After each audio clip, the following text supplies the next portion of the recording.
All right. Hello, everybody. Please welcome our new guests today. Uh, Raj, right? Yes. Uh, Silent A in the end of the name. Um, you know, Yes. Probably the name is much longer anyway. Yes. um, some of these names are really really long, so that's it's okay. It's good. Raj, well, welcome to the show. Thank you very Thank much you. Thank you. for joining us. Hopefully, this is going to be an interesting conversation for our viewers and listeners and watchers and whatnot. Well, give us a few words about yourself, Raj. Well, first of all, Alex, thank you for inviting me. I truly appreciate this. My full name is Raja Vishwanathan, and you can easily call me Raj. It's easier for everyone. As you mentioned, it's a long last name. I work for Metrolink. I am the director of Program Management and Oversight. Metrolink is a commuter rail agency that operates in Southern California in the LA area, and um, and I've been here for about 2 years now. And I've been in the transportation, transit, program, project management business for pretty much most of my career. It's been almost 25 plus years now. And I really enjoy this. Well, I mean, there's a lot to unpack, especially in your side of the country and Yes. overall public transportation. So you guys in public transportation, right? You're not in like a commercial. No, we are a public sector agency in public Yeah, transportation. So we run the commuter rail system in Southern California. yeah. I've met a few of your colleagues, by the way, at Project Control Summit Hmm. in Houston. I think I met a few of your colleagues there. A lot of challenges, a lot of challenges, a lot of um, let's just say a lot of challenges. Yes. Let's live it that way. Not to say that here on the East Coast we don't have challenges. Well, most of the country doesn't even have the public transportation. So let's just put it this way: only Right. larger cities. Um, but what I wanted to I'm sure we'll talk more about the challenges and railroads and all that. So tell me a few things as far as um, uh, managing large capital projects like railroads, infrastructure. What are those like type three challenges? Not touching the I don't want to get into the politics. I'll be honest with you at all, Sure. if we Sure. can. Sure. But from the challenging perspective, from the project and program success perspective, what are you guys really challenged with over there, in that space? So capital program delivery is complex regardless of which industry you're in, whether it's oil and gas or transportation, it's complex anyways. There are certain unique challenges that public sector agencies and transit agencies have their number of regulations that has to be complied by as we deliver these programs. One of the challenges that comes in program delivery and executing large capital projects is, first of all, ensuring that the funding is associated to these programs and projects for a long-term basis. There are programs in New York, the Hudson Tunnel, that has faced numerous funding challenges, which causes the programs to get delayed, and then therefore it causes its own sets of risks because of delays. Cost escalation, there's this lack of contractor support. All those things do happen. The other unique challenge of a railroad is we have to operate the railroad while we're also updating and repairing and making major updates on that one as well, because our business is ferrying passengers from point A to point B in a safe, reliable manner. In order to do that, we have to ensure that we invest our monies in the upgrading of state of good repair, which is tracks, structures, communication lines, signals, and ensuring our assets are repaired and overhauled on a regular basis so that they are in optimal condition to operate on a regular basis. Doing all of that while operating the railroad and not shutting it down is its own set of challenges. We need to ensure that we meet the operational requirements, also the large-term capital requirements to ensure that we continue with the with the upgrade and maintenance of these equipment. So there is that set of challenges to put in place. We are not a very large agency. We are about 200 plus people at this agency. One of the things that we have is we also share a right of way with Freight Rail. So we have to ensure that we coordinate with them as well. And then the fact that any of the updates or changes or construction that has to happen, the level of coordination that has to happen with multi-party agencies, multi-jurisdictional, whether it's cities, whether it's counties, whether it's competing freight rail, those things have its own challenges to get going. And many times it's the acquisition of land and right of way or getting a parcel or easement that takes its own time. We as we have a set of fantastic and very experienced project managers and planners who help us through this process. But planning for this is one thing, but while you execute on this is where you find that the unforeseen things do come up, which causes delays, challenges for us. And yes, there's some level of politics also as to where you should invest, where you should not invest. We at Metrolink are fortunate to have some amazing executing project managers. One of the restrictions that we also have is we don't have our own direct source of funding. We are a JP, a Joint Powers Authority, which means the 5-member agencies in the county contribute to our operating and capital budget. We are responsible for reporting to them on a regular basis. Many times it just our schedules, our investments of capital goods, estate good repair, sometimes have to keep in mind as to who is contributing the funds to us, and we do ensure that those lines are also in place. To say the least, yes. Those are some of the, I would say, some top challenges that we have in operating and maintaining the railroad. So where is this? I mean, I'm sure you can give us some vision on your side, and maybe you can translate the vision Mhm. of those other agencies that are working together, with you guys, and you share in the operational cost.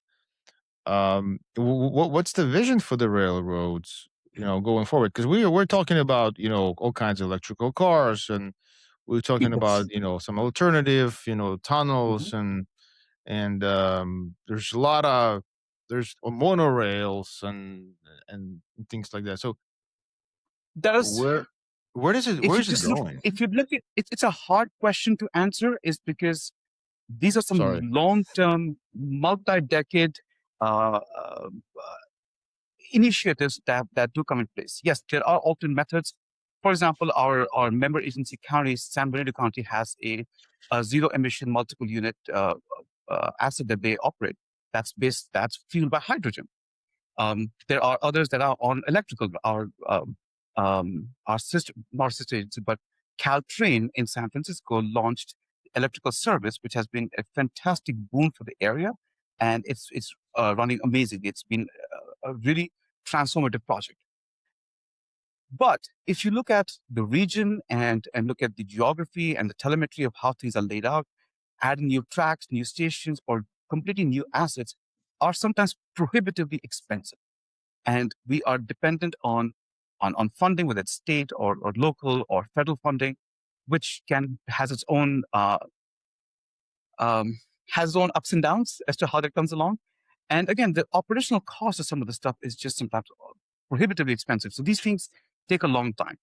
There are ways in which we can use the current assets, the current systems that we have, and make them more efficient, use them better, or integrate them better with technology.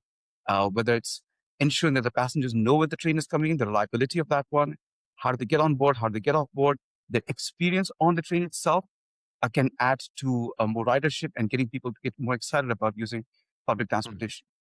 Also ensuring that there's the safety aspect of it. We need to ensure that these trains run safely and reliably and get passengers from point A to point B. But talking about the future, there is connectivity between multiple regions. For example, we have Brightline that's connecting Las Vegas to Los Angeles. When people come from Las Vegas to Los Angeles, they're going to get off a station in Rancho Cucamonga and get on a Metrolink train to get all the way to downtown LA. So we need to ensure that, and we are working with all these multiple different partners and agencies to ensure that that transition is smooth, it's thought through, it's seamless for our passengers, and ensure it gives you a better experience for people to do this. This will provide a much bigger boon to the area as we move forward. Electrical trains or monorails, it just, some of them are short term and can be used in a smaller area. For example, at the airport, we have new people mover that just starting in LAX in preparation for the Olympics that are coming along, connecting Mhm. more train service to the transit center in the LA area to connect to the airport. These are all initiatives that were decades in the making. We're just being able to see them now, but it just takes a lot of time to ensure that it's safe, it's reliable, and it's built to last for a long period of time. So, it's interesting to think about this because the trams, like in San Francisco, Hmm. trams were around for a long time. Yes. Electric, electric, Yep. Yep.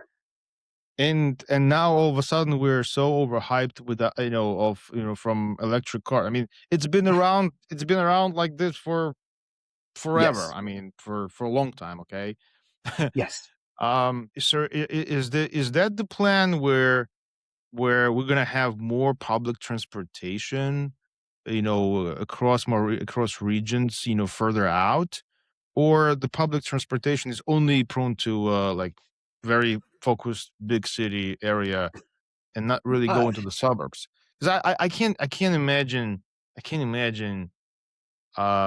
even like I can imagine the public transportation is going to go really far into the suburbs, well, this right? is where I think culturally where America is different than if you compare it to Europe, for example.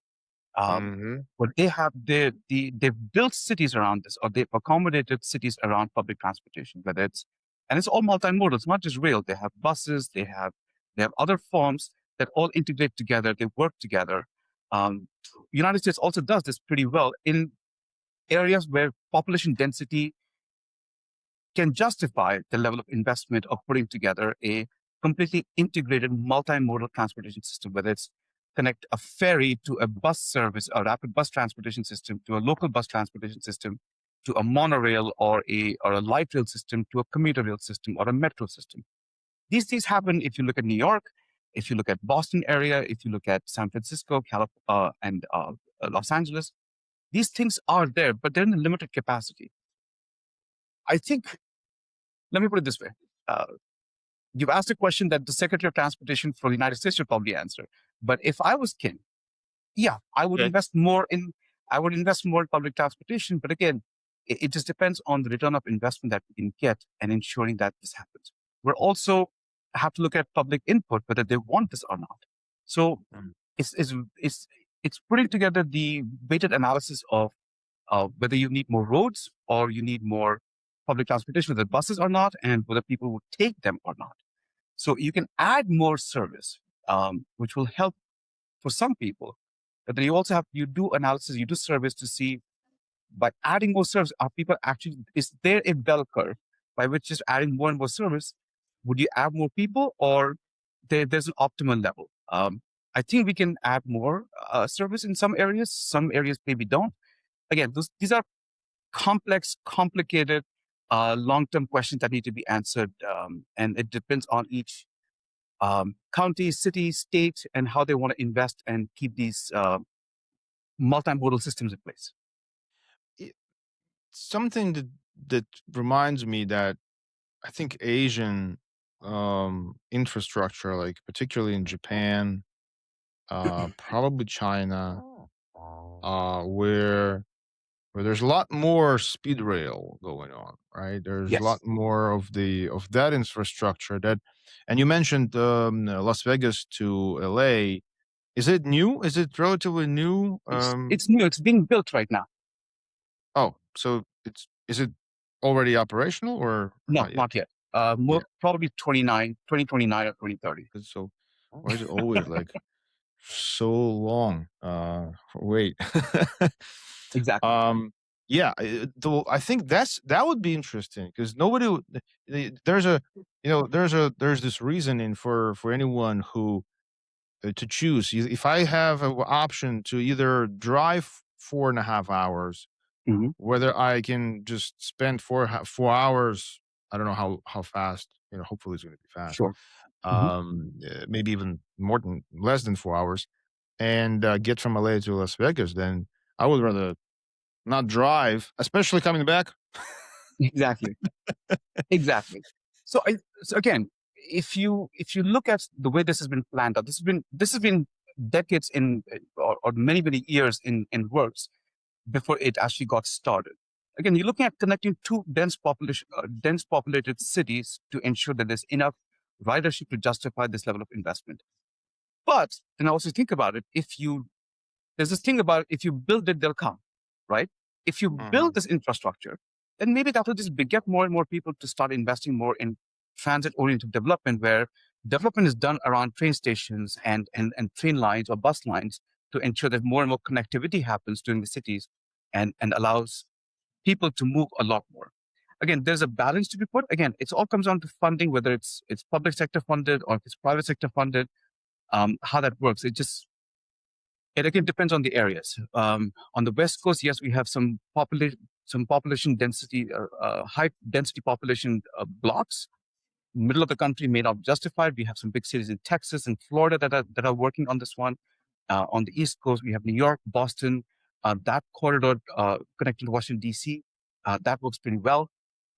Again, if we are able to get connecting to Los Angeles to San Francisco, I think that would be great. Again, it takes a long time to do that, and it Yeah. has taken a long time to do that, and hopefully So, we'll so get let me there. ask you this: imagine you are the minister of transportation for a second. Uh, Okay. what would you? How would you change the planning execution of those big programs? So let's just be realistic. You said 2029. I'm gonna Yeah. hold you accountable, for that date. No, I'm not gonna hold you accountable. I'm gonna take you up on that date. Okay. I'm gonna hold you accountable, but let's just say, what is it needs to happen so it's 2029 and not 2039? You know what I'm saying? Sure. I mean, there are. This is where it gets a little political, a little difficult, and also comes down to if you look at any of the major programs and projects, there have been which have caused Let's some let's delays. I'm sorry, let me just give you another one. Let's just assume that we don't have any political Sure. obstacles on the way. Let's just say, Right. for whatever magical reasons, everybody figured it out, and now we Sure. just need to build it. Okay, Yeah. deal with humans and not so much as. I think if you have all the money in the world and you have the resources to build it, nothing is difficult to do, right? Well, hold on.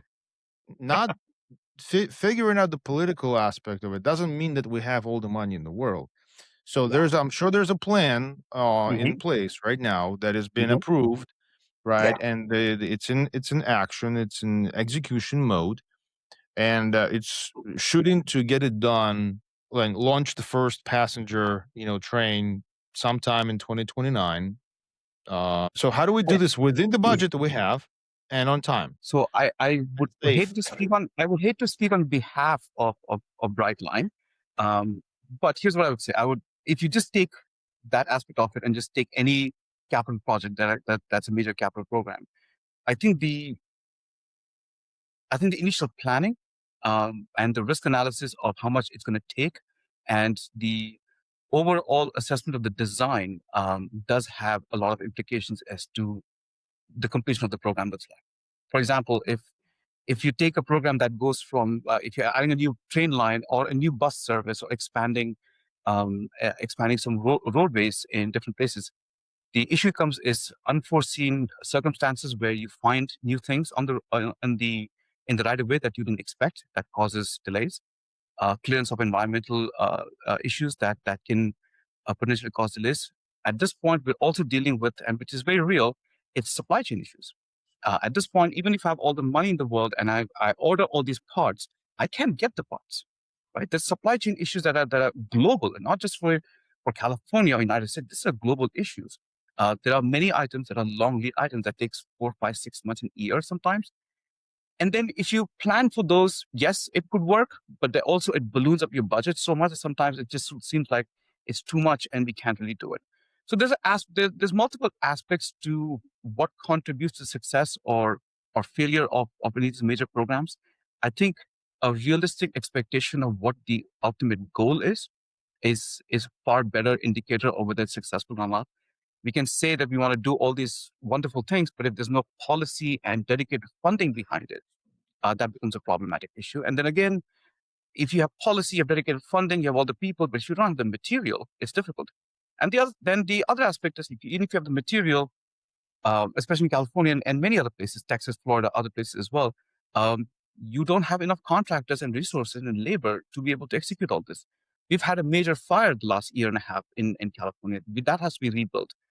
We have construction and other work that's going on in preparation for FIFA and Olympics coming in Southern California. At the same time, if I'm going to take up a major program and construction project here, I'm competing with all those different programs and resources and materials that need to go in some of those projects and some of mine as well. So there are multiple factors that do contribute to how we can get things done. How much of this do you think is, yeah, I mean, yeah, I understand if you have a complex piece of equipment that, it's not easy to manufacture, to spec, it may take some time, and then it's understandable. And I think most of the time you really, most of it's not like you're creating completely new. Most of these things are known, and you can sort of plan um Sure. ahead of Most of time. them are. There are some things that are newer and new technologies are coming up, new processes are coming up. Yeah. That does take a little of of a ramp up time. Right, right. But what I wanted to kind of split this problem into two parts. One is the technical, logistical, Yeah. very, construction or, capital project specific. And another one is people, communication, Yes. dealing with emotions. I don't know, Yes. dealing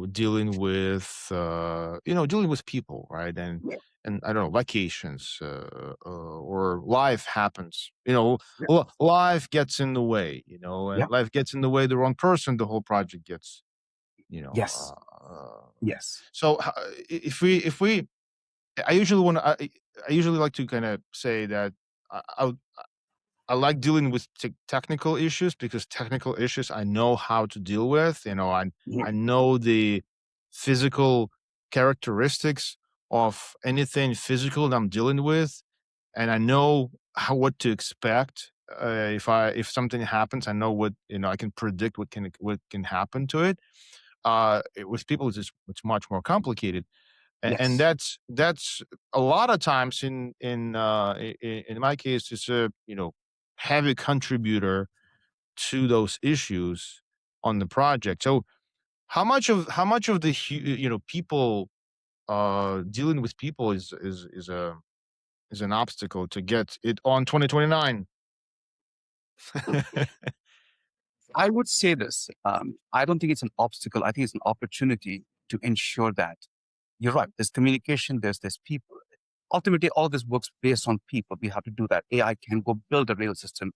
Someone has to go actually build it. Um, I think this is where a a culture of excellence that relies on ensuring that the people that we are relying on to deliver this program for us are provided the right communication channels, the communication patterns, the training, and the resources and the support when they need as they move forward. Lem- And there are multiple ways of doing this. There's leadership support from the top and the cultural aspect of talking to people on a daily basis. But then there's also aspect of how do you build an organizational culture in which certain aspects, for example, one of my ideas is to build a center of excellence at the PMO level. What I would like to do is take some of the pressures of risk management, schedule management, and cost management away from our project managers so they can focus on actual engineering, delivering of these projects. And we handle all the non-engineering aspects of it to ensure and then provide them guidance saying that, hey, your you were supposed to get some things done. You're approaching critical path in 30 days on these aspects. Have you thought it through? If my project managers are dealing with multiple different things, we're building a culture around where the PMO will step in and be like, hey, have you thought this through? How can I help? Do you have enough funding for this? Are your contracts expiring? Do you have enough resources from a consultant or contractor perspective that was supposed to come in? Now they're looking at all this work needs to be done. Maybe that contributes to headcount down the road. All of these aspects are part of managing people and ensuring that the success is uh, is embedded in the way we do things. But we also have to empower the people and provide them with resources. We have to provide them with the processes to be able to deliver that correctly. And that's something that here at Metrolink we are keenly passionate about, and ensuring that we provide those support to our project managers to deliver. This is very interesting, actually. So you wanted to project manager Mhm. to not be as heavily involved in risk management, for example, No, or that's not what I said. What I'm saying okay. is, i- if PMs have a lot to deal with, right? There's almost every aspect of the delivery of the programs that they have to deal with. What I'm saying is, many times, and this happens in many organizations, I've been in many of these organizations where PM responsible for your schedule, your risk, your contracts, your cash flows, all those things. What I'm saying is, yes, they ultimately are. They will sign up. This is my project. This is my risk. This is my schedule. This is my cost. But to help them put that together, to think it through, help them, give them the analysis, Mm. I think is where we provide this level of support that if I'm here and someone comes and tells me, hey, you have these 10 projects you're dealing with, here's your risk portfolio, you're approaching critical path on some of these projects within 45 days, just flagging for you, hey, some of these contracts you've spent too much, you may run out of money, you need more contract authority. In some of them, you may say, hey, you really haven't used this contract. Maybe take some pressure from this contractor and use this contractor to deliver more work so you can balance it. It's not easy that one person is able to manage all of this. This is why we have a PMO. We help them understand, identify these trends, and see how we can mitigate them. Whether it's risk, maybe it's some of the risks that we're carrying right now, we've already mitigated through other processes. Some projects have a very large risk portfolio. We got to manage those as well. And how do you report on this? We're a public sector agency. We're a JPA. We need to have reporting to our stakeholders and our funding partners. All of these resources, I think, is one of the ways we can help enable the success of our project managers and therefore our projects as we move forward. Yeah, we've encountered a couple of times where the similar situation was, for example, if you have a risk that you have to manage, Mhm. there's no clear, even if you're very, very good at managing and logging risks historically, even if you have risks from day one, right? Mhm. Um, over years, hundreds of them. It's very hard to really say, oh, maybe we already dealt with this. And Right. what did we do, and what the impact was, and what we can actually learn from it. And I think this is exactly where AI can really help us, because AI has capability now to not just look at a specific metadata or do a search. You Mhm. can really, reason to, oh, the similar problem actually happened, Right. and you can pull the data, pull that thing, that risk that was already closed. And the same is with tasks and activities. Like if you Mhm. have repeating tasks, you can have the whole tray of similar tasks that were done historically, and Right. their trends. And I think we And have more and more capabilities like that. Yeah. I think you bring up a good point. The AI is the new buzzword these days, and we're all trying to Yeah. figure out how to do this. But I think it's about applicability as to what is it you want to use this for. I think the point you've taken is fantastic. You can look at past trends. How did we address a particular risk, or how did we address a particular issue here and there? And if you look at how did we do this, and an AI agent can comb through all this data set and give us some answers. Well, the question becomes that I'm beginning to think about, and I think many in my domain are thinking about it. Well, what do you do with that data? Okay, AI has told you this. Now what? And I think the way we go about is we take that information and find when we implement more projects, more budgets, risk analysis as we move forward, we take that historical information and then use that to build it better as we move forward. For example, lessons learned. I can't tell you how many projects have been and where we have done this lessons learned, and we do the same lessons learned for all the different projects all the time. We're not learning the lessons; we're documenting it. We're Well, how do you documenting the then? yeah, this Yes. is learning. Hmm. How do you then take that documented lessons learned or the risks that we've found a way to mitigate and apply that to the next step or the next evolution or the next initiative that you do so that we mitigate that from the day one or find processes, technologies or people so that we don't get into the same things again and again.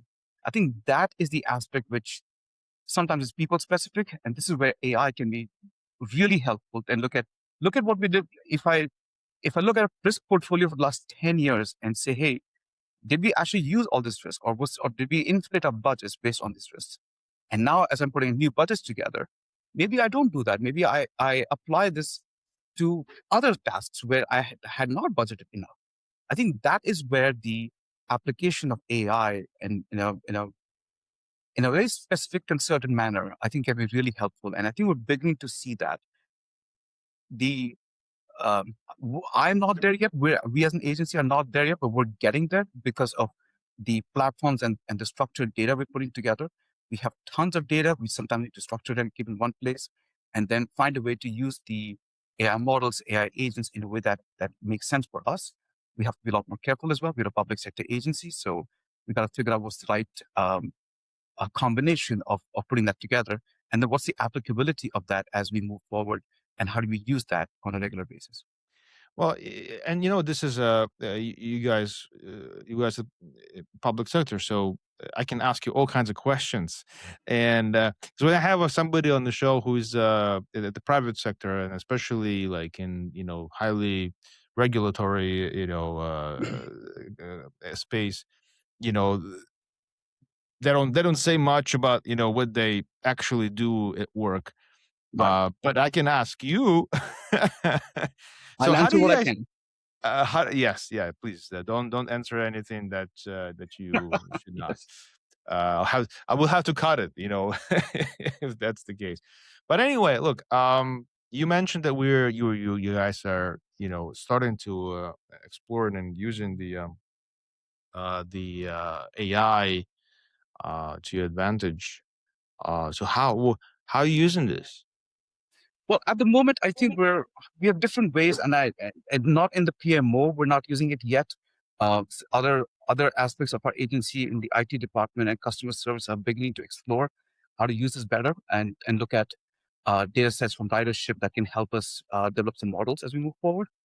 At the let me put it this way. My vision as we move forward is to consolidate our program management activities, whether it's scope, schedule, costs, our risks, our schedules, our contracts, our grant applications, put them all. We're building a platform to put them all in one place. If you call it a data warehouse or a program management information system. Once we are all in one place and all integrated and working together and providing data from all of them, then using a AI agent on top of that to comb through 500 projects and tell me which of my contracts are expiring so I can be proactive in that one. Tell me which of my schedules are delayed. Instead of asking every project manager across so many of them, that becomes difficult too. Not only to tell me, but also help my PMs understand where their programs are, projects are, where their risks that they should have seen are not seeing, or they've already identified, but we haven't documented or made appropriate changes. We want to look at at a portfolio level that will help us make some determination at a project level. And then a portfolio level, if you need see and see these trends, that will also help me advise my leadership if a policy change needs to be put in place. And they can then take the decision based on data that they're seeing, historical trending data that will allow them to make informed decisions if a policy change needs to be made or any procedural changes need to be made, updates need to be made, whether it's financial, whether it's engineering standards, whatever the case may be. there are several examples that can be brought up, but any of these major policy updates that changes need to be made has to be based on data that we're seeing and how a change in that will be overall beneficial not only to us, but also ultimately our business is running the trains and serving our passengers. How is this helpful for them? So that connection should never be lost, and we're heading there. We'll wish me luck. We'll get there. We're definitely well, look, we're definitely get in there. Yeah. Hopefully we're gonna get there, sooner than later. I believe that some of us already got there. Yep. I Sure. do. Yes. I know that a lot of companies have done a lot already in that regard. Yep. So obviously, public sector was a little bit behind. Like that's fine. Yeah. There are reasons for them. Maybe it's good that they're slow sometimes. Yes. Um, but I think we're definitely getting there, and we will definitely get there. As I think the opportunities are there in front of us. I think we're beginning to see what are the potential benefits for this. As in public sector agencies, we have to be a lot more risk. We are a lot more risk averse. We want to be a lot more careful as to how we roll out, whether it's an IT project or an AI program or any policy change that needs to happen. There are multiple levels that we need to think through, especially for us, and almost every other transit agency or public sector agency. There are things that need to be thought through before we make any wholesale changes. I think that's a good thing. So yeah, I'll just keep it there. I can see, Raj. There's this Metrolink uh, autonomous trains going around, completely, human. You guys just sitting back, relax, watching those trains go, stop and go. And traffic lights, everything is just so smooth. It's unbelievable. And those new projects are being developed by machines, and the people just watch and enjoy. It's always enjoyable to see robots working, right? Sure, sure. We'll see. I mean, I think that's pretty far away from where we are right now, but maybe one day. Who knows? Physical AI, right? Physical AI. I mean, there's a lot of investments going in there. So Yeah, just I haven't seen anything that's meaningful, but yeah, sure. There's some pet projects that people have had. Again, it's applicability, right? If it's applicable to us, it makes sense. We have our own set of regulations. We are highly regulated by the FTA, the FRA. We have to ensure that we follow those regulations. We can't just introduce things just because it's new technology. We have to follow certain rules, and these rules are there to be able to protect the railroad itself, our workers, and our passengers. So this has this has to be thought through. We can't just jump into any AI technology or any other new technology, which is all good, but they have to be tested. We need to ensure that there are the far-reaching impacts of these are thought through and mitigated. so you said this is a red line. It's called red line. Uh, the project between Vegas and Oh, the LA. Bright Line project Oh, connecting bright Las line, Vegas to LA. Yeah. bright line, bright line.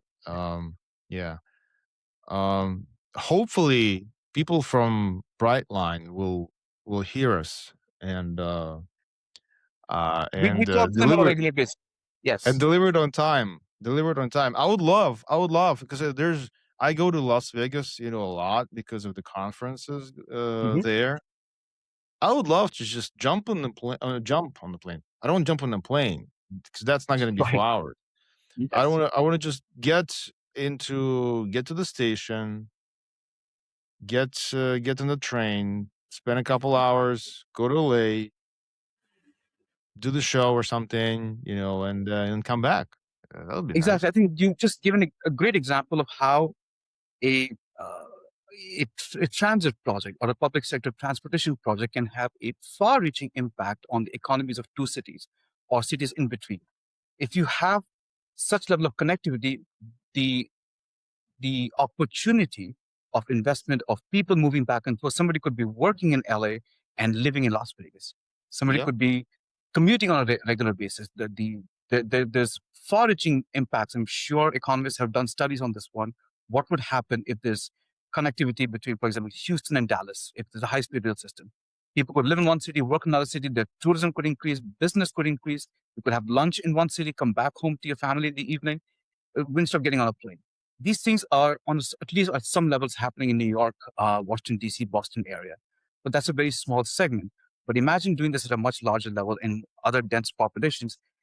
You're absolutely right. I think this is something that um, would be, if invested correctly, if maintained correctly over a long-term basis, has far-reaching economic impacts on the entire region. Look, Rush, I think me and you figured it out. We figured Yes. it out. The only thing is left to do is figure out the politics, or let them Yep. as soon as they figure out the politics, just gonna 2028. Okay, Sure. 2028. Sure. Make it do this earlier. This is earlier. Yep. Um, I think that would be great. That would be great. Look, I mean, it's been nice to learn. Good to learn about the Metrolink and the ways, the issues and challenges and the way you guys solving it. It's been good. Thank you Thank for you. sharing. Of course, Yeah, my pleasure. Thank you for having me on. I truly appreciate this. Thank you so much. yeah, I appreciate. Yeah, we'll share it and we'll see you later. Thank you very much. Yes, absolutely. Thank you. All right, thanks. Cheers.